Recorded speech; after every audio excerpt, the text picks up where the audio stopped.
Let me ask you something simple. Where did money come from? Today's conversation is going to be deep, revolutionary, revealing, because most people have never asked this question before. We use money every day. We earn it, we spend it, we save it, we invest it, but very few people stop to ask, where does money come from? Who actually created money? How can money be created? Because it is the answer that will change how you think about wealth. And today I'll be showing you all of this. We'll get into the history, digging up how money came, and then we'll get into understanding why mental fatigue is costing you money, how you can end that circle and begin to master your mind. Because, of course, it's mental fitness that creates finances. But let's get into the conversation already. Hello and welcome to the Smart Short Break series. And I am Leslie Grace, the confidence coach. My job is to help you master confidence smartness through smart reading, smart thinking, and of course, smart speaking. Thank you for joining me today. Hit the subscribe button, hit the like button, share this live with someone that should be here and be with us today. Let's get into the conversation already. Let's go. Few people have been able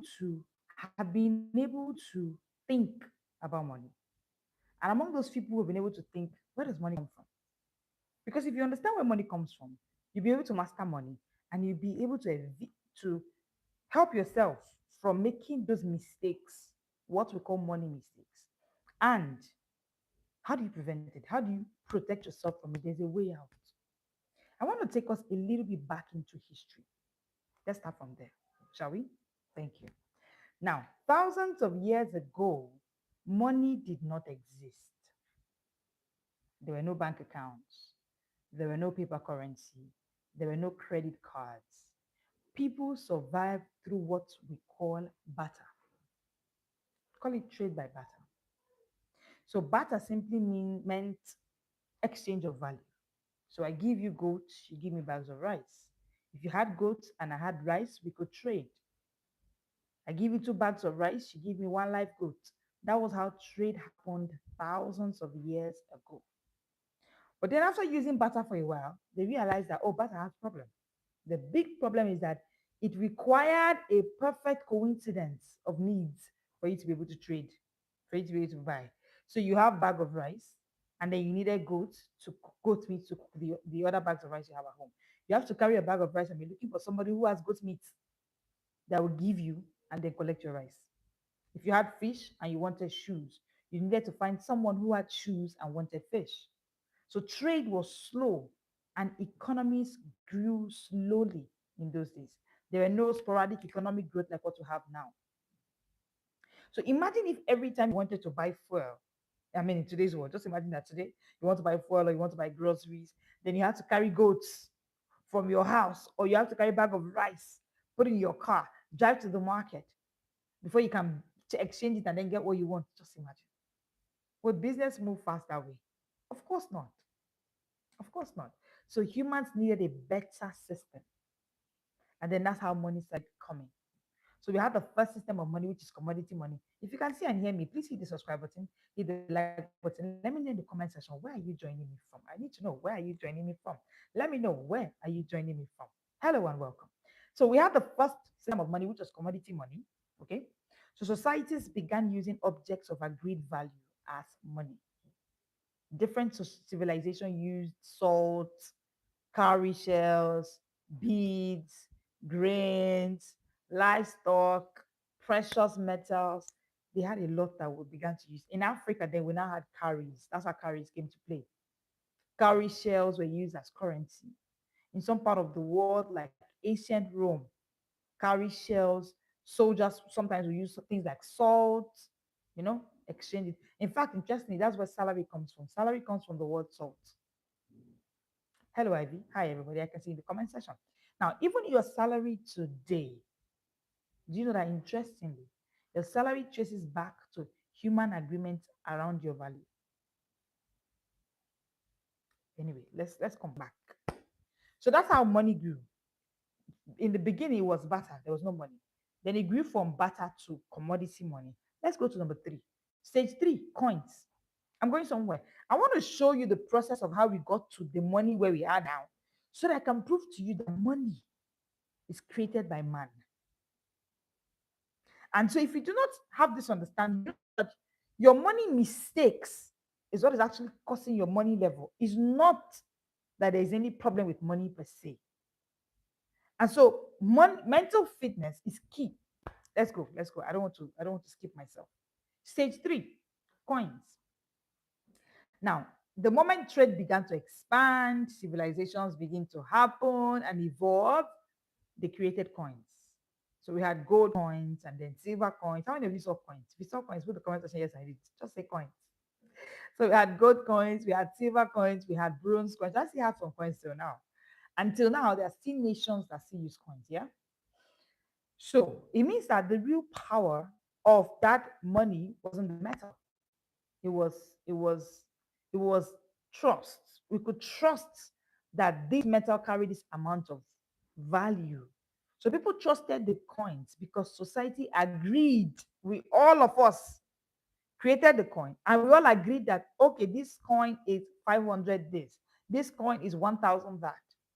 Again, that agreement happened and existed because we humans created the agreement. Money is created by man. That's what I'm going to. Money is created by you. Money is created by I. Let's go.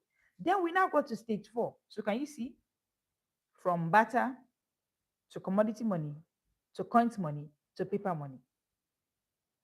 It got to a point, coins became inconvenient to carry. So banks just said, let's create money. Are you seeing? Money is created by man. Money is created by man. Banks introduced paper notes, and the paper itself had no real value. I mean, there's no value without paper. But guess what? It represented a promise of value. So banks created it and said, hey, humans, we've created something for you. Humans, let all of us begin to use this. And then guess what? We created money, but banks use machines to print the money out. So I love to say it this way. Money is created by man, by you and I. It's only printed by machines. I needed that to sit in. So we got to stage four, paper money. Now, interestingly, today is the 5th of March, 2026, and I'm streaming from Nigeria, West Africa, 1 p.m. West African time. Now, we are today at digital money, stage five. Today, money is even more abstract. You can sit where you are and send 10,000 pounds to somebody miles and miles and, in fact, continents away from you through bank transfers, mobile apps, digital wallets, online payments. In fact, today, one of my bank officers called me to say, we notice you don't have the bank app of this. Can we help you to do that?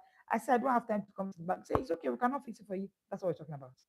Money has left paper money now to digital money. Money is now almost entirely symbolic. It's almost entirely no longer natural. So I hope we understand that money is not natural like rivers. No. Money is not natural like trees. No. Money is a human invention.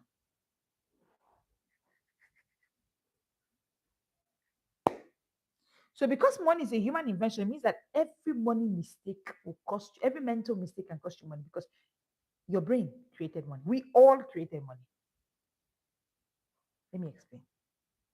So it means that economic system began as an idea in someone's mind.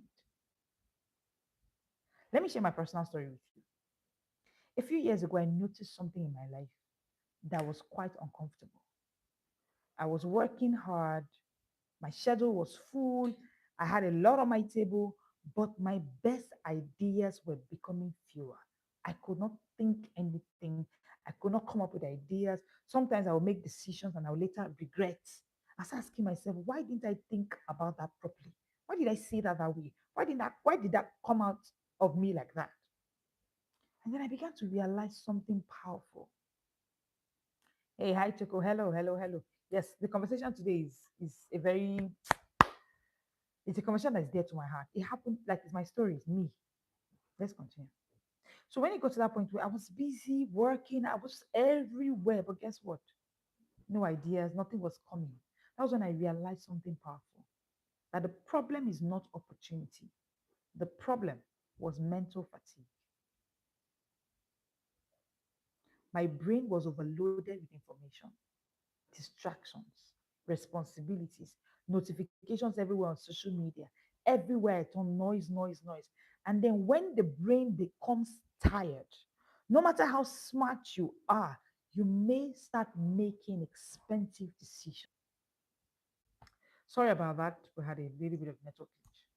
Now, sorry about that. We had a little bit of network glitch.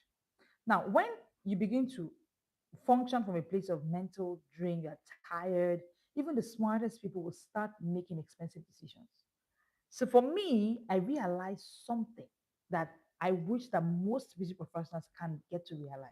I realized that the greatest professional asset that you have is not your job, it is your brain. So that's why I began by showing you from history that money is not a limitless resource. You can create it limitless for you. Because at the end of the day, you create money. Money is a human invention. Money is created by man. It's only printed by machines stored in banks, but it's originally money is created by you and I. It is your brain. So it means that money is a product of human cognition. Hmm. So the big question comes, how strong is that brain to create value? And that leads us to today's topic. Mental fatigue is costing you money. If you can see and hear me, let me know in the comment section that you can see and hear me. If you can see and hear me, let me know in the comment section that you can see and hear me. This simply means that mental fatigue is costing you money. Mental fatigue is costing you money. Hey, hey, put that in the comment section. Mental fatigue is costing you money. Hmm. Okay, let's go. You can see and hear me. Great. I wanted to be sure that I can be seen and heard.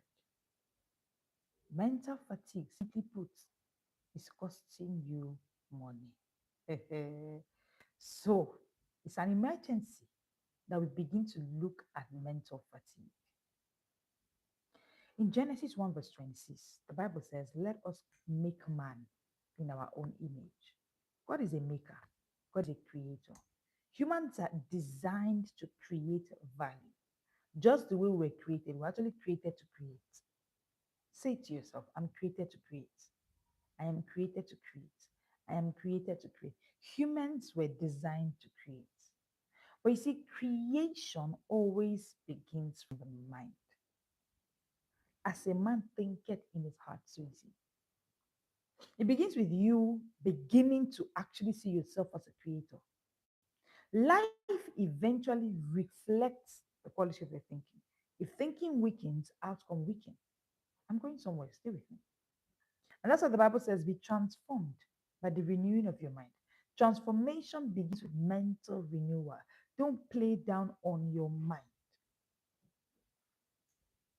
A group of Hebrew boys were living somewhere. And the Bible says these boys were described as being 10 times better.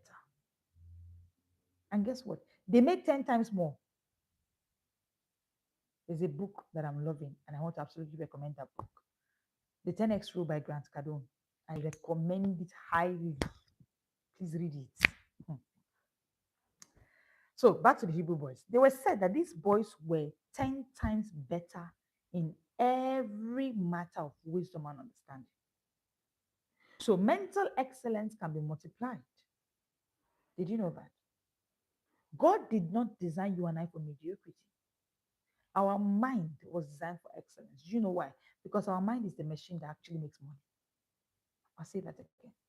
Our mind is the machine that makes money. Your mind is the machine that makes money, not the money printing machine in the bank. It is your mind that makes money.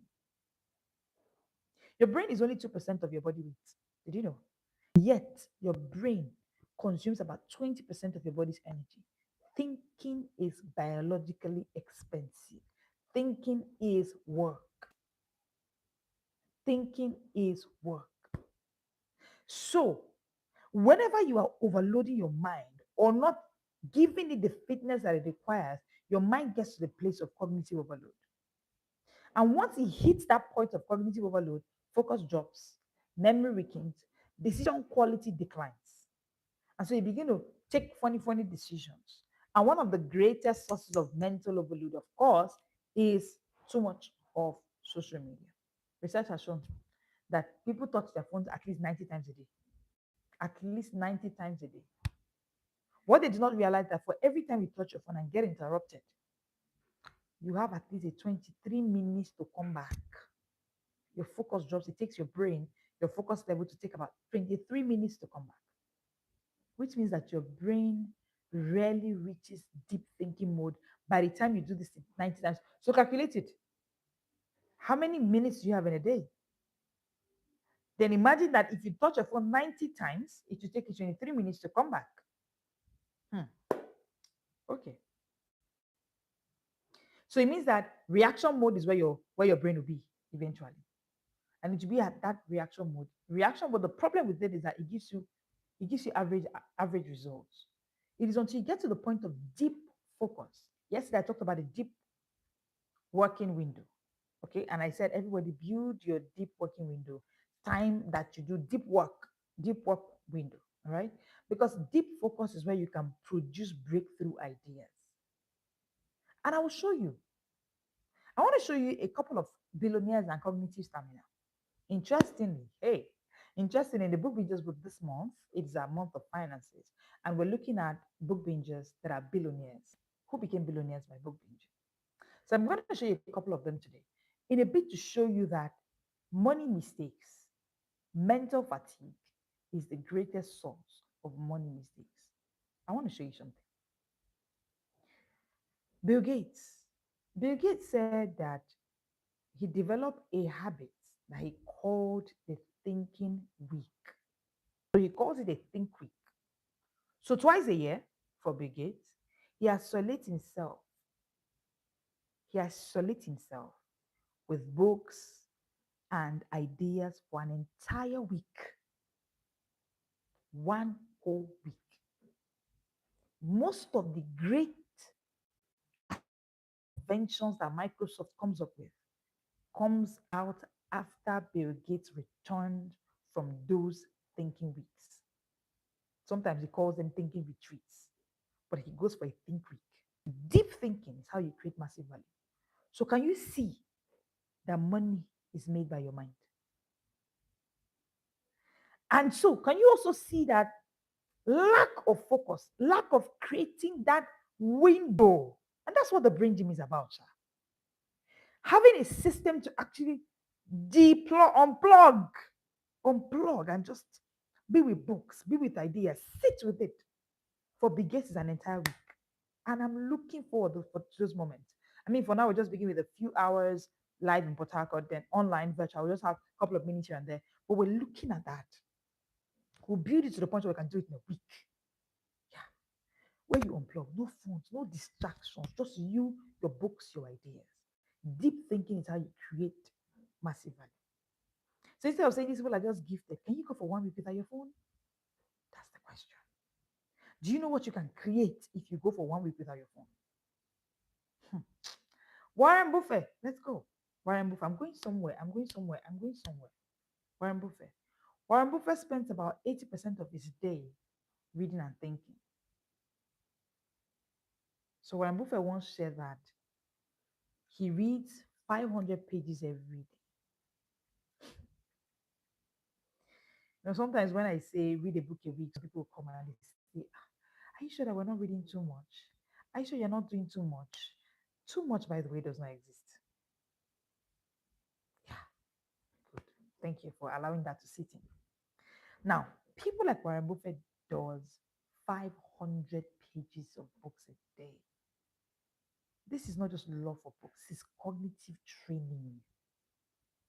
Bill Gates will go off for 1 week, one whole week, for a think week, for a retreat.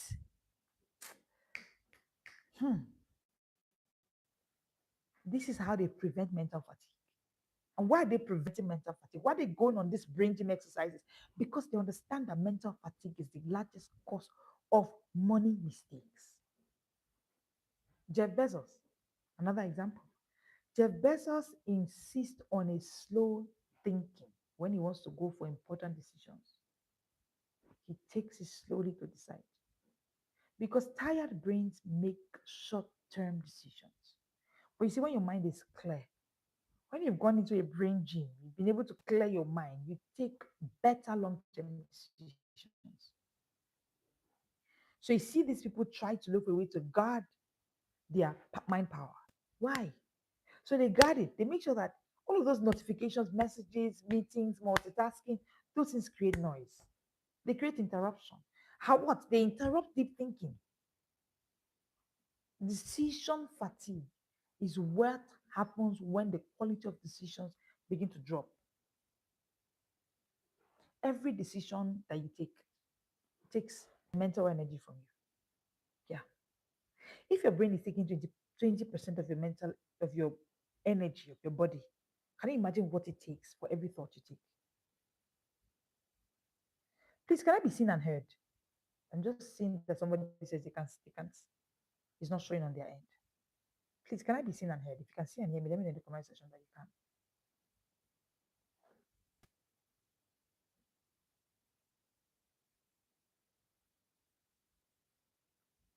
Please let me know in the comment section if you can see and hear me.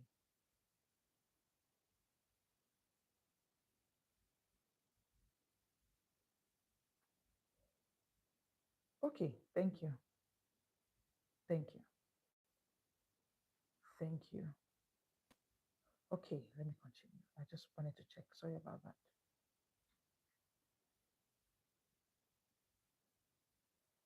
Okay, so I was just telling you why you think that people like Bill Gates, Warren Buffett, Jeff Bezos, why would they ensure that they are never in a space of mental fatigue?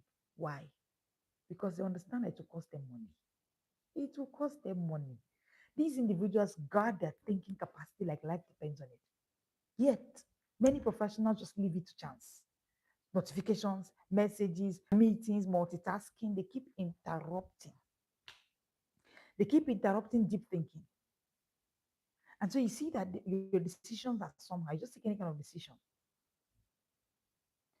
Did you realize that you see these people, they do some funny things? Look at Steve Jobs. There was a time when Steve Jobs wore the same black turtleneck every day. Or is it Mark Zuckerberg? Mark Zuckerberg often wears the same gray t-shirt. Why? They are trying to work out a system where they are simplifying small decisions so that they can protect mental energy. Have you noticed that? Have you noticed that? Okay. If you've noticed it, put in the comment section, yes. All right. Money rises to the level of your thinking capacity. Money rises to the level of your thinking capacity.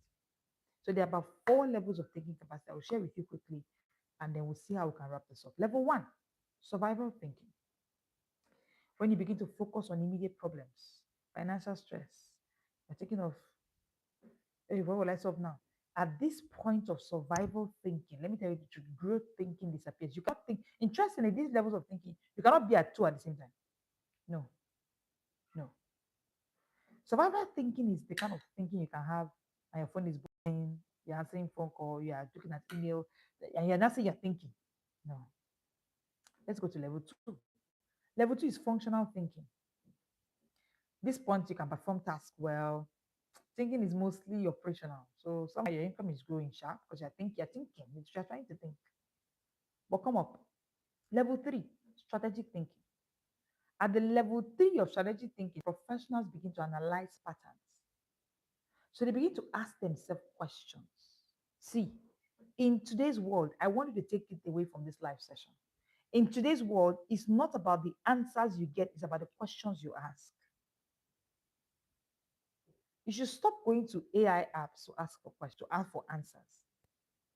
Because those AI models are not curated to give you answers. They are curated for you to give them questions. So they are a function. There's a way I wrote it in my one. Is a quote I will release today. There's a way they function. They function by the questions you ask, and your questions are proof. They are samples of your level of thinking.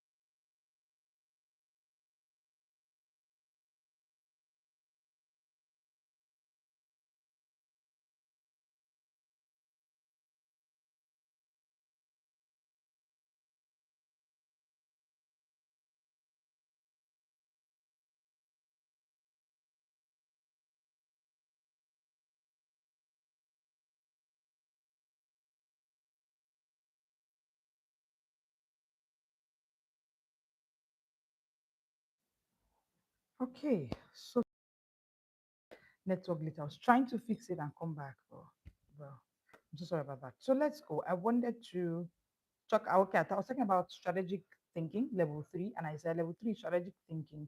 It is a place where professionals begin to analyze patterns. They begin to anticipate opportunities.